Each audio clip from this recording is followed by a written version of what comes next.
Friday, May 7th, the eyes of the mixed martial arts world will be tuned to the Fight Sphere inside the Mohegan Sun Arena in Uncasville, Connecticut for Bellator 258. And the promotion's return to its exclusive premium cable home on Showtime. My name is Brian Campbell. Welcome in to the Bellator 258 virtual press conference. We're going to bring out shortly the main event and co-main event participants and get your questions ahead of this great event. Friday, May 7th, 9 p.m. Eastern on Showtime. And it's obviously been a big year for Bellator MMA, making headlines beginning with the February announcement of the move, a new era upon Bellator under the Showtime banner that, of course, kicked off April 2nd as Patricio Pitbull advanced to the finals of the Featherweight World Grand Prix and continued on with the launch of the 8-man light heavyweight World Grand Prix tournament that will continue next Friday, May 7th. So let's get into this card right here. Headline, of course, by a bantamweight title tilt as Juan Archuleta makes the first defense of his crown against a red-hot Sergio Pettis. And in that co-main event, the final of 4 quarterfinal matchups to cap the first round of the 205-pound light heavyweight World Grand Prix, as two-time world title challenger Anthony Rumble Johnson makes his long-awaited return against the Soldier of God, Yoel Romero. Cannot wait for both of those. So let's kick things off here on today's virtual press conference by bringing in the architect behind all of this. That, of course, is Bellator MMA President Scott Coker. And Scott, I know you've been asked this question a ton of times when you looked at the 8-man field you were putting together for this light heavyweight World Grand Prix that's getting so much attention. 2 giant free agent names were sticking out of that pile, Anthony Johnson, Yoel Romero. You decided to put them together. I'd have to believe you feel like you're making the right call as the buzz is picking up heavy entering May 7th. Yeah, Brian, absolutely. You know, one thing I learned in the Strikeforce World Grand Prix heavyweight tournament back in, I think, 2011 was we had Fedor on one side and we had Alistair on the other side. And we were hoping that they could meet each other at the very end. That didn't happen for a lot of different reasons. But we said, look, this time, let's not do that. Let's just put this fight together now, something the fans want to see, the fans can enjoy. And let's start this tournament off, you know, with the last quarterfinals with a big bang. And that's exactly what we did. And certainly fans are expecting that same big bang you mentioned, but that's the co-main event. The main event, you're going to get a fantastic matchup in that bantamweight division with new champion Juan Archuleta and Sergio Pettis. What can we expect from that? And that's fireworks, man. Both these guys are extremely talented, well-rounded, has a complete game, striking, wrestling, grappling. And, you know, when I think about all the accomplishments Juan has done here in Bellator, it's amazing. He's fought in different weight classes, and he's always, you know, he's never turned down a fight that we offered him. This guy is a warrior. And same thing with Pettis. Look at the pedigree and the background and the history of not just their training camps, but look at their coaches and the people that these guys are training with. They're the world's best. I'm expecting fireworks on Friday night on the next Friday. Well, Scott Coker will stay with us throughout this call for any questions from the media, but let's not waste any time. Let's get right into that co-main event and bring on the participants. First of all, can we call him the hardest hitting striker in the history of mixed martial arts? That may be up for debate. I'm here to say that is Anthony Rumble Johnson will make his return May 7th. Rumble, welcome in. It's been such a long time coming to see you again. And of course, your opponent, we know him as the Soldier of God, Yoel Romero. Welcome in as well, sir. I want to start with Rumble. You've been on a 4-year hiatus, a self-imposed retirement. We can't wait to see what it's going to look like when you step back in there. I've seen the pictures. You're in great shape. How excited are you to make your comeback on your terms here? Super excited. You know, Bellator, I've been keeping my eye on Bellator for a while. And I'm glad I was brought on board to be a part of this organization. You know, I'm already having fun with it, and I haven't fought yet.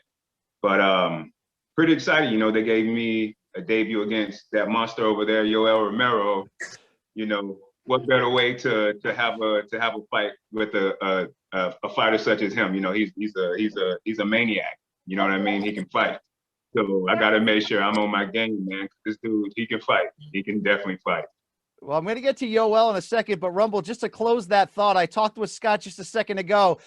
The buzz is real for Rumble versus Romero because we don't know what to expect. We don't know what it's going to look like. I've used words like sexy, explosive to describe this matchup. Are you feeling that same sort of like, I don't know how long it's going to go, but it's going to be wild. It's going to be a wild ride to get there. Yeah, I feel like something crazy is going to happen. When Yoel fights, man, you just never know what's going to happen. And when I fight, you never know what's going to happen. Somebody usually gets knocked out or hurt. You know what I mean? That's what happens when you put two high caliber fighters such as myself and Yoel in a cage together. You know, we don't hold back. Very explosive, very entertaining. You know, you can tell we love the sport. We love competition. Man, it almost leaves me speechless because there's so many words you can use to describe this fight and the overall event. Let's go over to Yoel. He's the soldier of God. My colleague Luke Thomas calls him the Cuban muscle crisis. I hope that nickname sticks around for a little bit. Yoel, great to talk to you as always. Let's stay right here. Your excitement level, adding your name to the star-studded 8-man light heavyweight tournament. ¿Cómo te sientes por tu nombre con toda esta gente? Thank you so much. Every time is a very special time. I say thank you so much, God. Thank you so much, Bellator, for giving me this opportunity. You know, and staying in this Grand Prix when you is very good for me. You know, a very good athlete is an incredible people. You know, Rumble Jones is an amazing fighter. You know, for me is when I see the Rumble Johnson, I see that and for this division is the top guy. I think in many good athletes in this division. Johnny, DC, the Iceman, you know, Tito Ortiz, Rasha Evans, and you need to put it. You need to put it. This name in this list is Rumble Johnson. For me, it's an amazing time. You know, I'm training very hard. I'm very happy. You know, because I don't need to lose too much pounds, and that's an amazing time for me. I say thank you. Well, Yoel, you'll be moving up to light heavyweight, as you mentioned. We've known most of the biggest moments in your career have come at middleweight. You're the ageless wonder, though. How different do you expect to look and feel at 205 pounds? ¿Cómo te vas a sentir? ¿Tú crees diferente en 205? In the beginning of my career in mixed martial art, I proved in 205 before, but I think I need more experience, and now that's what I have. I have more experience. I have a much more muscle in my body.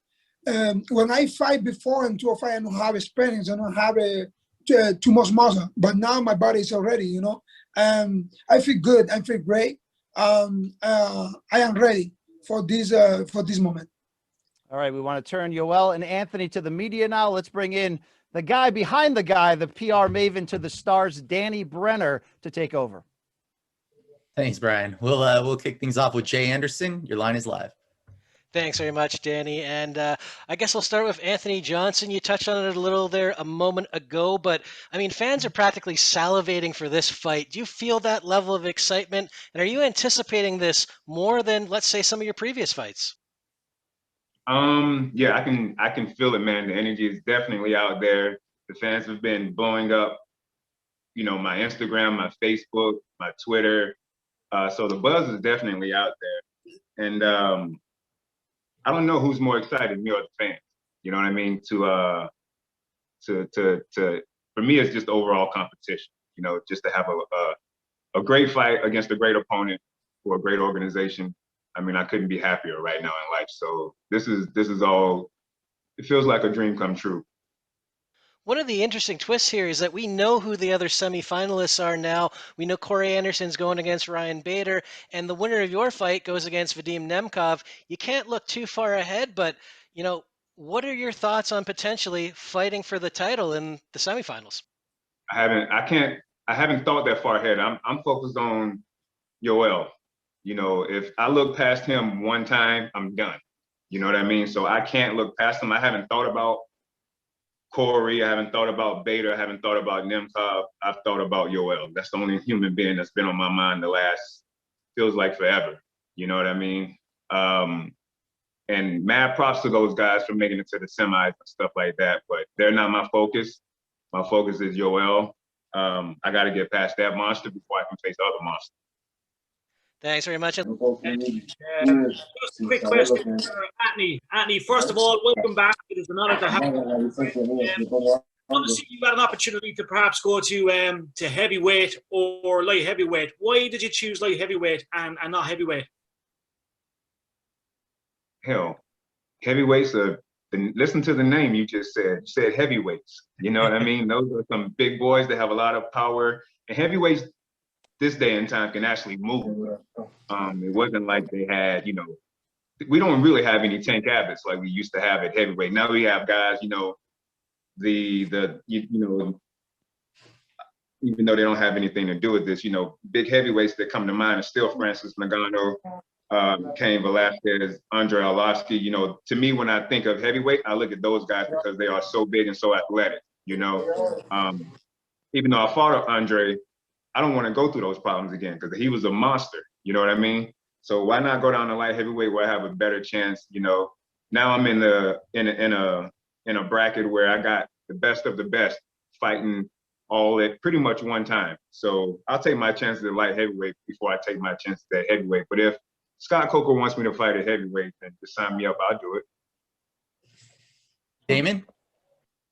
Hey, AJ, you know, when you were retired, I remember having a chat with you and you said at that point, you know, the only thing that really motivates you to come out of retirement, you said you always wanted to get that fight with John Jones back. You always wanted that because you never got it. But now that you're back and you look at this field and you look at a guy like Yoel Romero, who's a legend in his own right, you look at Bader, you look at all the other guys in the field, like, can you kind of speak to the motivation you have now versus maybe when you were in your prime in the UFC or where you're at now, like in terms of the field of competition you're about to face?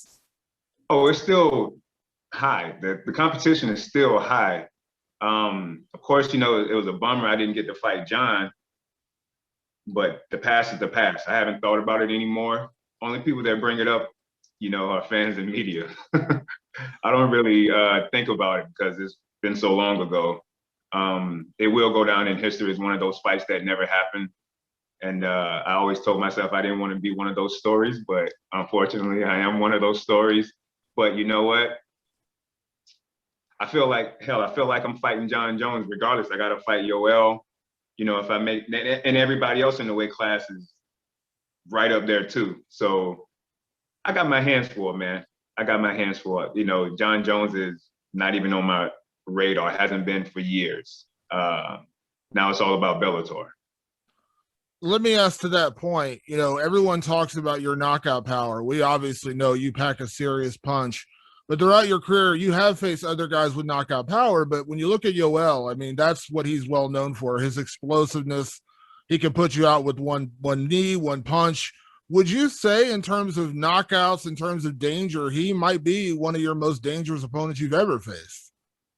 Besides some of my training partners, yeah. I give Yoel that title. He's that I can think of right now. Yoel is the most dangerous fighter I've actually faced, I think. Thanks, AJ. All right, we'll go to Gareth Davies. Good evening, gentlemen from London. I have a question, first of all, for Rumble and then for Yoel. Rumble, 4 years away from the sport. Has that been good for you? And do you feel your body particularly refreshed and rejuvenated having that time away rather than feeling ring rust?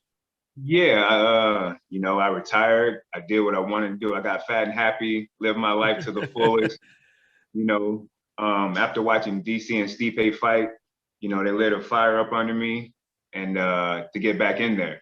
I felt like I still had it, you know, I still feel like I got it. And I can't say had, I feel like I still got it. So we'll see, man. I think the stars are aligned for me and things are going to happen that are great, but you know, this is anybody's game right now. And finally, for Rumble, does it amaze you now when you look back that you were able to make 170 and fight at welterweight at one point? Yeah, you know, there's a lot of prayer going into fighting 170. You know, I just know when I was fighting 170, I think I spent more time on the treadmill and losing weight than I did on the mat, getting in the work that I needed to get. I don't regret fighting 170 because if I hadn't fought at 170, people probably wouldn't know who I am, because if I would have went up to 185, you had Rich Franklin and Nate Corey and just monster after monster after monster at 185, and I was so green. Those boys would, I can't even call them boys, I'm sorry about that, gentlemen. Those men they would have eaten me alive, you know what I'm saying? And I don't, like I said, I don't want those problems. So I'm glad I made my mark at 170 and then climbed the ladder about going up in different weight classes. Well, you look in fantastic shape. Yoel, mi amigo, ¿cómo estás, hermano? Señor, I wanted to ask you, are you excited as well about the tournament format? And does $1 million, even though you want to win the title and win the tournament, does $1 million mean a lot as well? Que como te sientes de ser parte del torneo. Y si la parte de coger el millón, de ganar el torneo y ser campeón, si te excita. Hello, my friend from London. I am very excited for the fight. I am very excited for where I can do what I like it. I'm not excited for the money, you know. I'm very excited where I can do what I love it, you know. I'm very excited with what I can do with the God give me in my life. That is the most important for me, you know, because when I in the beginning in my career, when I had 8 years old, I'm not thinking about nothing about money. I'm not thinking about nothing about economy. I think about I want to say the best and the best of the world. I want to say the best in my country, in my city, you know. That's what I think.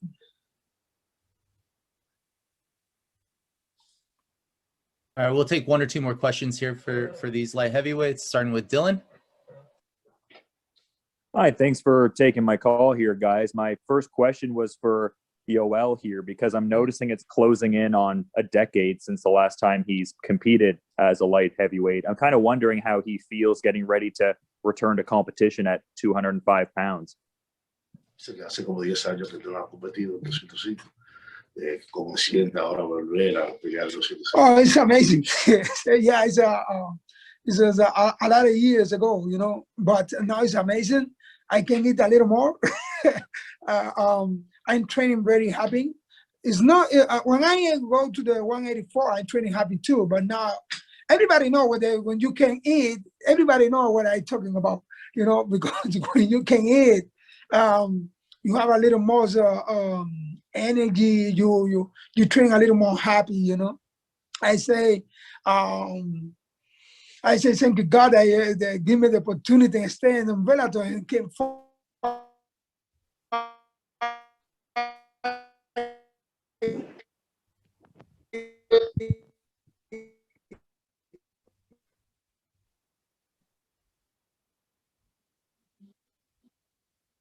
All right, looks like we're having some connection problems here. Let's move to our next question really quick. Hopefully we can get Yoel back up. Yeah, for sure.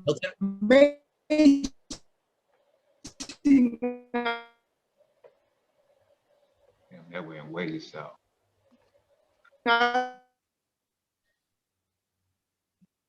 Hey, Rumble, just two quick questions here. I guess we're still waiting on Yoel. So first and foremost, you mentioned earlier, you know, during this call that you've had your eyes on Bellator for a while. I'm just curious, why is that? What was it that intrigued you about them? Is it Scott Coker? Is it the way they do business? What was it, and why now to strike a deal with them? I just feel like it was the right move, and you know, at this time of my life, I think Bellator gives just as many opportunities as any other organization. Just because, and a lot of people still don't know who Bellator is, you know, but Yoel and I will change that, that's for sure. I just felt like it was time to move on and try something new, and why not go to to the top of the food chain, Bellator, man. It's they open their doors to me. So why not take that opportunity and see what I can do there? I made my mark in other places. I want to make my mark here too. All right, our last question for these gents will come from Igor Lazarin.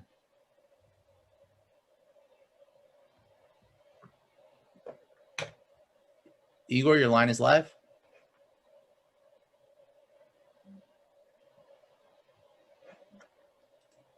Maybe he got scared. Okay, Santiago, your line is live. Hi, Anthony. Greetings from Amsterdam. What's up, brother? What's up? How did your camp go at Sanford MMA? And is Henry Hooft going to be in your corner for this fight? Yes. The Dutch master, Henry Hooft, will be there. He'll be in my corner for sure. That's my guy. That's my right-hand man. Camp was great. I mean, no injuries. The guys pushed me. It's very hard to find a fighter to mimic Yoel because his movement is so unique. He's smooth, he's slick, he's smart.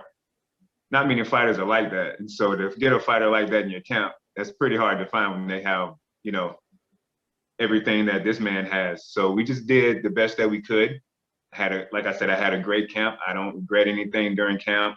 We worked hard, blood, sweat, and tears, and now we're here, So we get to show that and display it May 7th. Good luck next week. Thank you.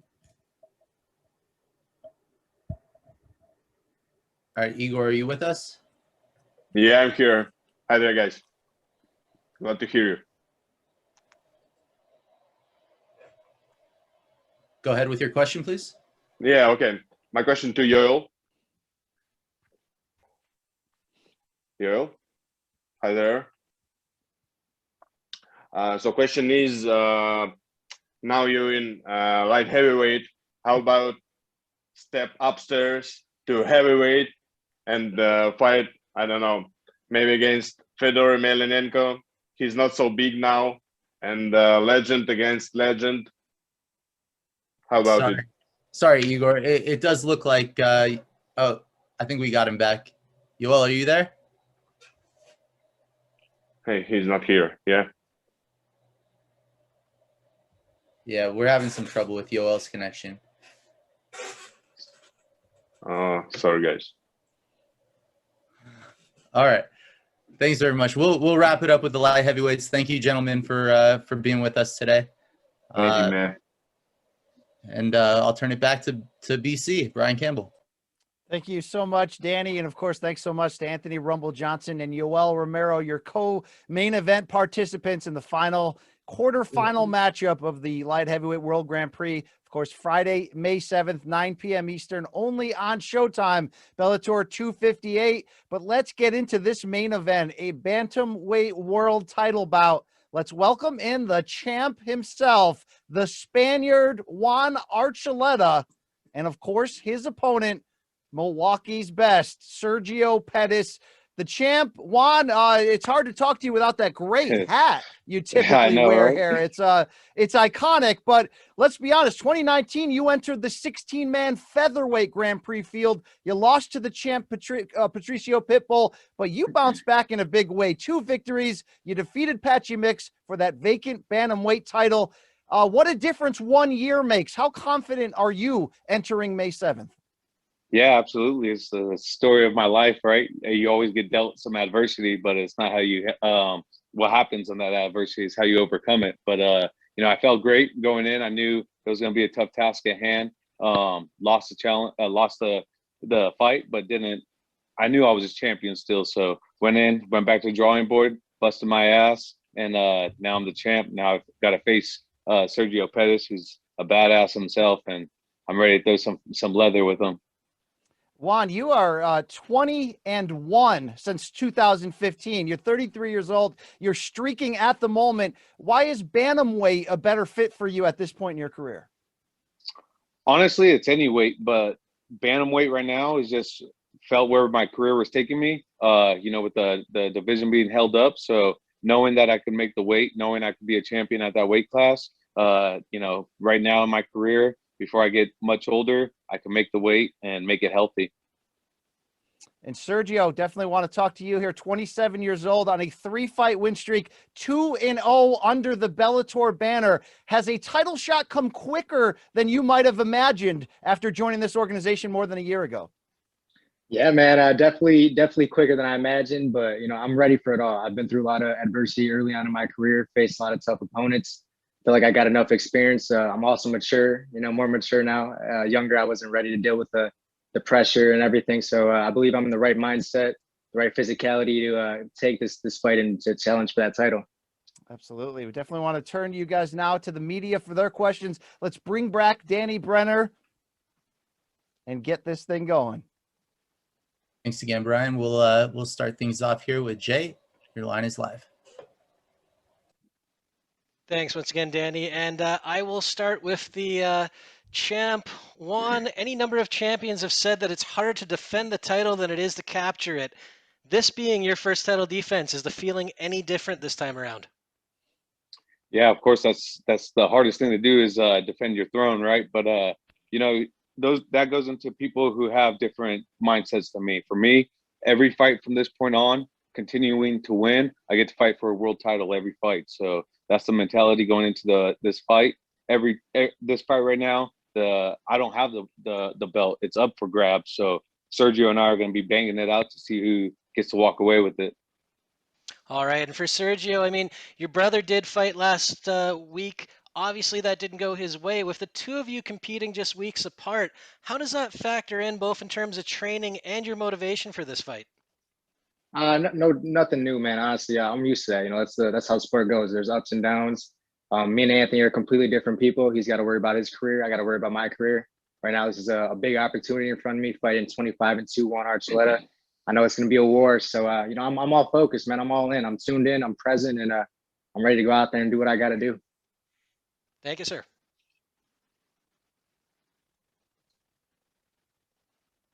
Mike, your line is live. Hey, Sergio.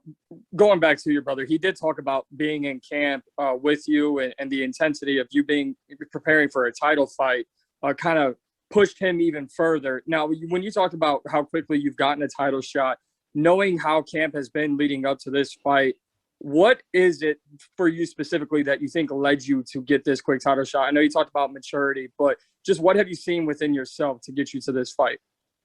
I mean, it's just my career, man. I fought some of the best of the best. I fought guys that were, you know, in the UFC that became legends in the sport, you know, OGs in the sport, vets. So, you know, I've been through it all, and I feel like, you know, this is my time to come out here and do what I got to do. Me and Juan are going to put on a good fight next Friday. And we'll see what happens, man. I'm all in. Like I said, I'm focused. I'm ready. I know he's focused and he's ready. And like you said, that belt's up for grabs. So I'm excited. And Juan, very quickly, you know, obviously Sergio, as you both have mentioned, it's going to be a firefight. How do you prepare for a guy like Sergio? And what have been some of your focuses leading into this fight? Well, what you're going to see with this fight with me and Sergio is the future of MMA. We're both the future of MMA. We both have the styles where we could put it together and go out there and exploit it. You know, so with this fight, you're going to see the highest hybrid of martial arts that you could possibly see. He's been young in the sport, growing up into the man he is now. Like he said, he's been fighting the best in the world nonstop. It's not that he had a quick title fight. He's been doing this at a young age, you know, and then me coming in at 25-2, same thing. I've been laying my groundwork and working out with guys like TJ Dillashaw, Cub Swanson, Georgie Karakhanyan, Syed Awad, Ray Dan. I mean, the list goes on to make me who I am. And that's why you're going to see the future of MMA happen come Friday night. Thanks, guys. Damien? Sergio, when you first came into the UFC, you already had so much hype around you from what you had done outside the promotion, of course, having the famous last name, and you had to go through a lot of ups and downs. But now as you enter into this title fight and this opportunity, do you feel like you've you finally started to reach your prime of your career to where you're ready for this kind of moment? You're ready for this kind of opportunity? Yeah, man, I'm definitely ready for this opportunity. I feel like I've had a test early on in my career that was going to lead me into title shots, and I had to learn, man. I was young. fighting some of the best in the world. Wasn't as mature as I am now. Didn't take the sport as serious as I do now, or myself. And like I said, all that stuff led me into the man I am today. And I'm ready, man. I'm ready to go out there and do what we got to do. Me and Juan about to go to war, baby. 2 days after Cinco de Mayo. It's gonna be a fun one. And a question for the champ, Juan. You know, for the longest time, you were one of the guys outside of the major organizations that everyone had our eyes on, saying he's going to be the guy one day. And now that you are here, you beat a guy in Patchy Mix, who's an incredible fighter. Now you get a chance to fight, you know, really, obviously a very, very well-known name and an accomplished guy like Sergio. What would it mean to add a guy like that to your resume as you continue to build your own legacy? And second part to that question, I'm curious, as you are champion now, is there any part of you down the road that would like to fight Kyoji Horiguchi, you know, once he's back and healthy? And not that your titles reign's not legit, it's absolutely legit, but just because, you know, he never got a chance to come back and fight again.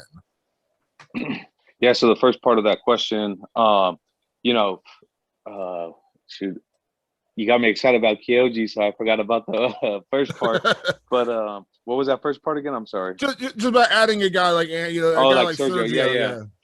Yeah, I mean, basically, I didn't want to be a splash in the pan starting my MMA career. I wanted to take my time and really make this a career, right? So I took my time, took the right necessary precautions to build myself up and become a superstar. And I felt like I did that. And even in the beginning stages of signing with Bellator was, okay, take my time, let the organization know that I'm for real. And once I did that, they gave me the opportunity to fight for the belt. You know, first time didn't go my way, but showed that adversity wasn't going to hold me back. I'm still a champion, and going and beating a guy like Henry Corrales, my next fight, and then turning around and beating a guy like Patchy Mix, made people know I was for real and I am a champ. So now going out there and finding the world's best, like a Sergio Pettis, or like, you know, that brings clout, that brings a stamp on my name and lets people know that I am the best bantamweight in the world.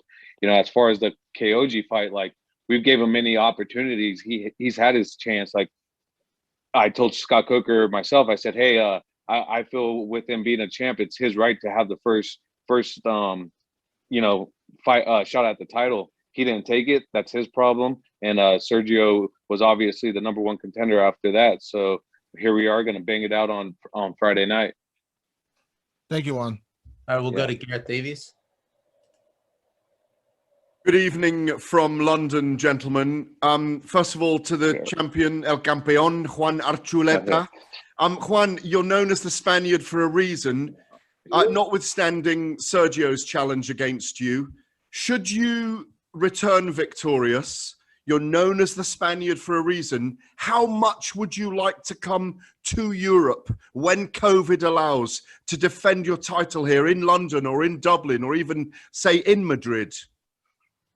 Yeah, I mean, that'll be a priceless experience. You know, I mean, to be able to go into your homeland or even step in Europe and just let people know that I'm for reals would be a priceless opportunity.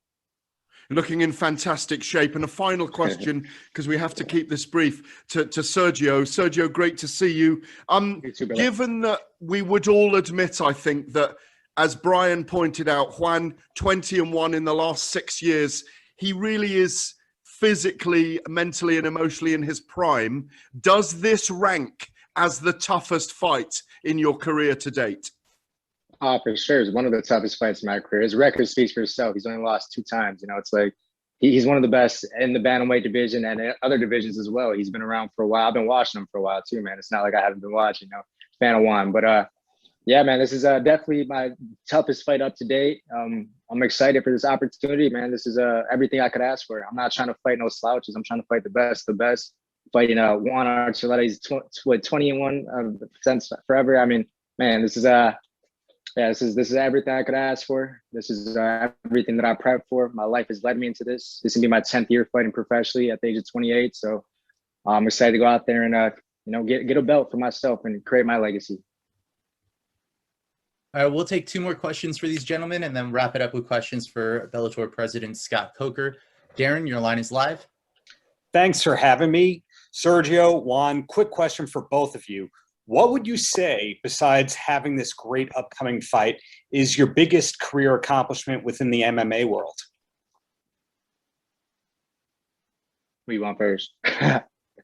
You go. I guess I'll go first. Yeah, I'll go first, man. I would say my biggest accomplishment would be fighting, getting a win over Joseph Benavidez. You know, as a guy that I looked up to a lot, a guy that I trained with when I was 17, and he was piecing me up at that time. So to go out there and make that weight at 125, which is a tough weight cut, and to go out there and learn the discipline and learn how much shine that I have to myself that I didn't know I had, and that was definitely one of the bigger accomplishments of my career.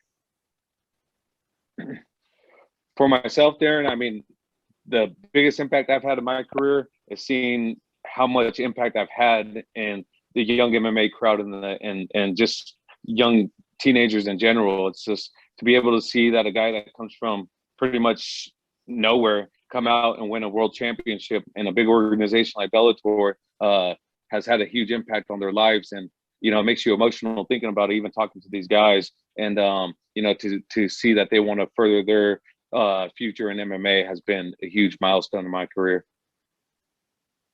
All right, Igor, your line is live. Yeah, hello guys, Juan, Sergio. Hello from St. Petersburg, Russia.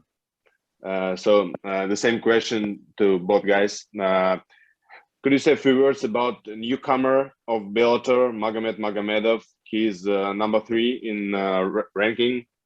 He said many words about his ambitions and plans in this division. What do you think about this guy? Yeah, I'll go first. Obviously, he's a great fighter. His only loss is to Peter Yan, but you come in with some accolades like that. It's time to step up and fight these guys in the top 10.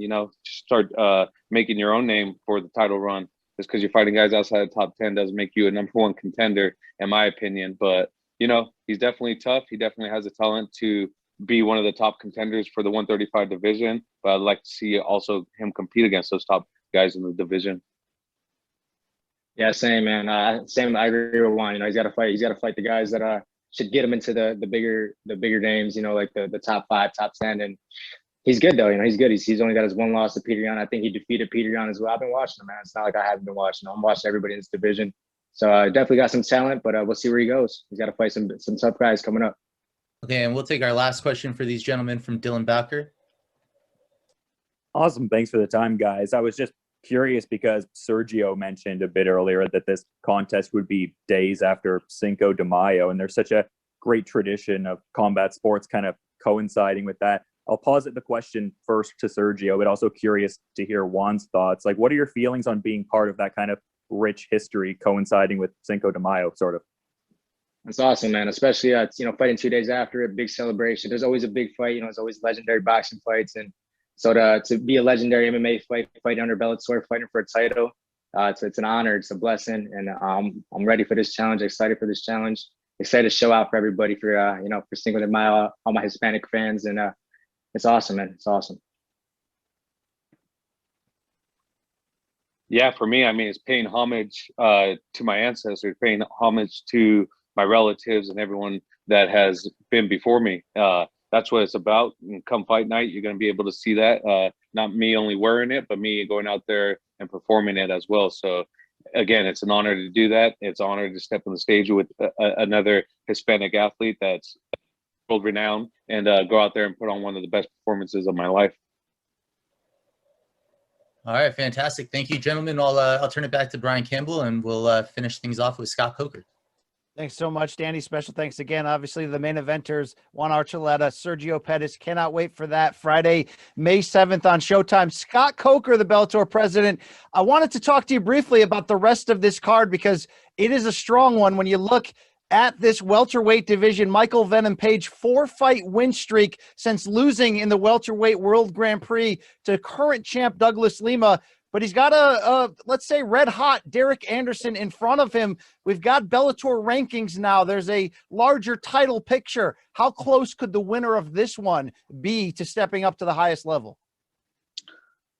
I mean, definitely it's going to help, improve their position. And then we'll see how the rankings fall out. And, we announced a fight with Douglas Lima against Amosov, and that's going to be the next one. and then we'll see how it goes from there. Listen, Derek Anderson is a fighter that we've been trying to put this fight together with MVP for probably, the last 3 or 4 cycles. So for some reason, somebody got hurt or this person dropped out, or and then it just never happened. But this will be a good test for MVP. And listen, I love both those kids' styles. I love MVP. I love Derek Anderson. And, to me, I'm looking forward to just sitting back and watching a great fight. And the other main card bout comes from the lightweight division. Patricky Pitbull, of course, the brother of 2-division champion Patricio, going in there against the showstopper Peter Queally. And I don't know if this will end in a problem here, Scott, but if Patricky keeps winning at lightweight and his brother's the champ, his goal is to be the champ too. What are we going to do here? Oh, boy, I don't know. I mean, there's been some crazy talk around here because, that's where I said to me, you never know. These brothers might want to fight. They're that crazy. I said, no, I don't know about that. Let's cross that bridge when it comes. But, he's got his hands full. I mean, Peter Queally is no joke. He comes from SPG. They have that rivalry, the little battle going back and forth between those gyms. So I think it's going to be heated. I think this fight's going to be really heated, and interested to see what happens. And then the winner will advance up the rankings, and then we'll start putting, after the fight, with AJ and Pitbull, we'll see what he wants to do. If he wants to move up to lightweight and defend his belt, if not, he's got to let it go at some point. But it's going to be up to him, and he's still our lightweight champion. And these guys are all fighting to get to that title shot. And let's, again, if Peter wins, he's going to be right up there on the top. And Pitbull wins. Pitbull versus Pitbull. Don't count it out. Whew, you never know. Let's go back to Danny Brenner for any questions for Bellator President Scott Coker. Yeah, we'll have time for 2 or 3 questions here. We'll start with Gareth Davies. Your line is live.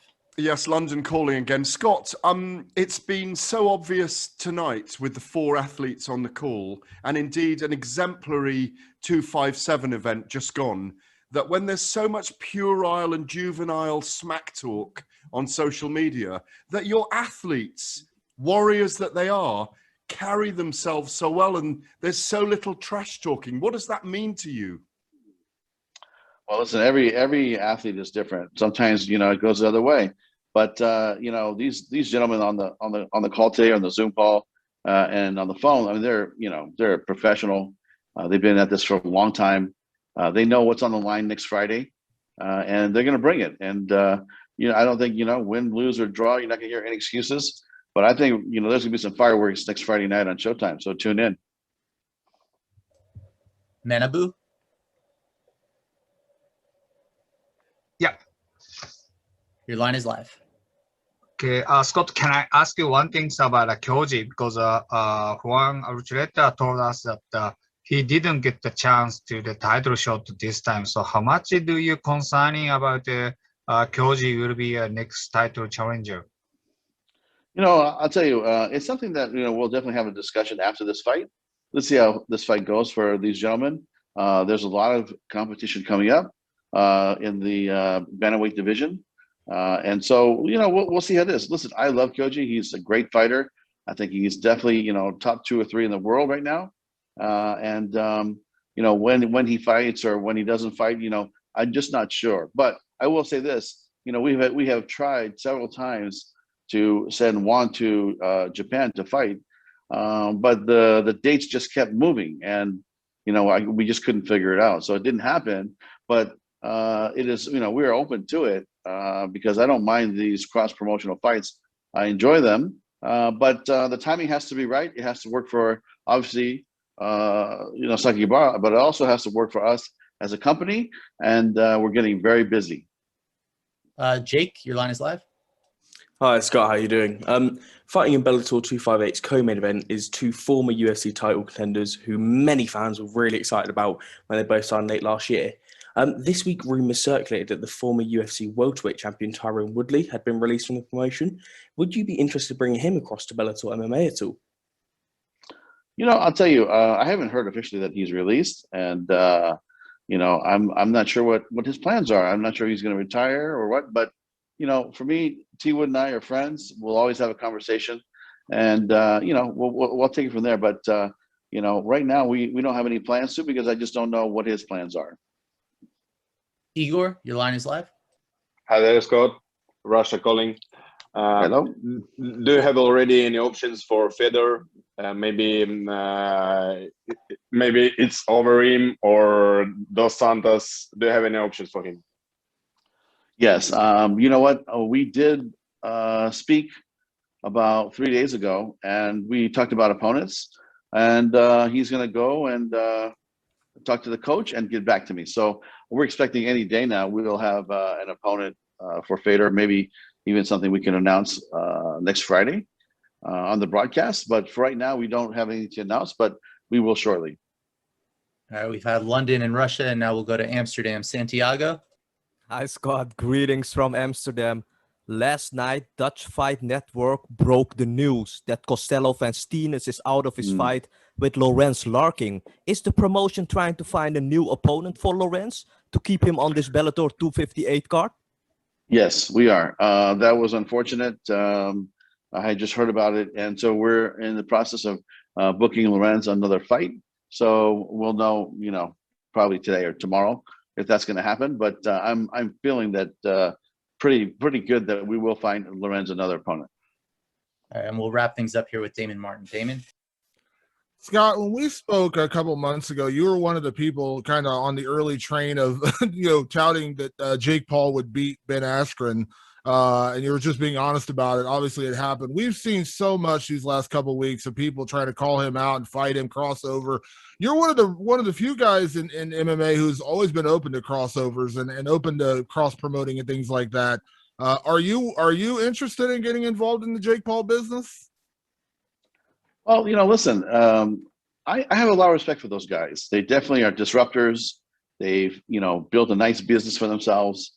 But it has to be fair. And what I mean by that is, look, we are in the business of mixed martial arts, right? So if you want to come fight one of our guys, right, and you want to fight a grappler or a wrestler, and so you have the advantage, well, that's fine. I respect that. But you have to come fight our guy in MMA too, because that's what they do. Our fighters are not just boxers. They are, mixed martial artists. So to me, if it's an even playing field, we'll participate. And that's really how I feel that it should go down. Now, if they're two boxers and they choose to fight each other, that's a different story. But how I feel is, if you want to just keep fighting the grapplers and the wrestlers, then there has to be something that's equitable for us, which is maybe a rematch in mixed martial arts. And I think those kids could do it. You're talking about a very high level college background in wrestling. They're young, they're physical. They're not afraid to spar, get hit. They're training with some of the best boxers in the planet right now. And so I think they could do it, but that would have to be something that would have a conversation in depth about how we would work that out. Thanks, Scott. Thank you.